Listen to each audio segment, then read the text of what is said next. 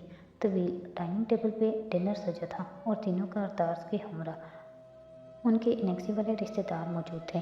یہ ڈنر ہاشم کی طرف سے تھا اور وہ سربراہی کرسی پہ براجمان تھا۔ دوسری سربراہی کرسی پہ فارس بیٹھا تھا، ہاشم کی سیٹ میں۔ ڈنر سرو کیا جا رہا تھا، موم بتیاں جل رہی تھیں، ملازم بار بار تازہ اشیاء لا رہے تھے۔ سیم کا دھیان صرف کھانے پہ تھا۔ ندرت جواہرات سے نارمل بات چیت کر رہی تھی، بڑے ابا بھی نارمل تھے۔ نوشروان ازلی بیزار سر جھکائے کھانا زہر سمجھ کے کھا رہا تھا۔ فارس اپنی کرسی پہ بیٹھا بے نیاز مگر اکتایا ہوا لگ رہا تھا۔ وہ سب نارمل تھے سوائے دو لوگوں کے۔ ندرت کے دائیں بائیں بیٹھی زمر اور حنین۔ زمر تنے نکوش اور سنجیدہ چہرے کے ساتھ بیٹھی تھی، گود میں رکھی دوسری مٹھی بار بار بھینچ لیتی، لیکن حتی الامکان کوشش تھی کہ آنکھوں میں وہ غصہ نہ نظر آئے جو اندر ابل رہا تھا۔ ذہن میں وہ سارے ماہ و سال چل رہے تھے جب وہ ہاشم کے ساتھ اٹھتی بیٹھتی رہی، کیسے جواہرات اسے اسپتال میں دیکھنے آتی تھی اور وہ کبھی نہ جان سکی کہ یہ لوگ اف زمر، یہ ابھی مت سوچو۔ حنین بالکل چہرہ جھکائے آہستہ آہستہ کھا رہی تھی، وہ غصے میں نہیں تھی، وہ تکلیف میں تھی۔ ہاشم نے اسے ایک دفعہ بھی مخاطب نہیں کیا تھا، اس کا دل جل رہا تھا، لیکن اداکاری جاری تھی۔ وہ کتنے سکون سے فون پہ ساتھی کے سامنے اس امتحانی مرکز والے وکیل کو کال کر کے کہہ رہا تھا کہ وہ حنین کا کیس کھلوا سکتا ہے۔ حنین اس کے لیے کیا تھی؟ ایک بیوقوف لڑکی۔ کاش وہ اس سے نفرت کر سکے، مگر نفرت بھی نہیں ہو پاتی تھی۔ مگر یہ تو طے تھا کہ وہ اسے نہیں دیکھے گی، نگاہ کی مالک بنے گی تو دل کی مالک بن جائے گی۔ جسٹس سکندر کے ساتھ بہت بڑا مذاق کیا گیا ہے، یہ کس کی حرکت ہو سکتی ہے زمر؟ ہاشم نے جتنے سکون سے مخاطب کیا، زمر نے اتنے ہی اطمینان سے چہرہ اٹھایا۔ فارس بالکل آرام سے کھاتے ہوئے ان دونوں کو دیکھتا رہا۔ ظاہر ہے ان کے کسی دشمن کی ہوگی، لیکن نہ یور آنر گرفتار ہوں گے نہ کسی مشکل میں پڑیں گے، مگر ان کو اپنی کرسی چھوڑنی پڑے گی زمر۔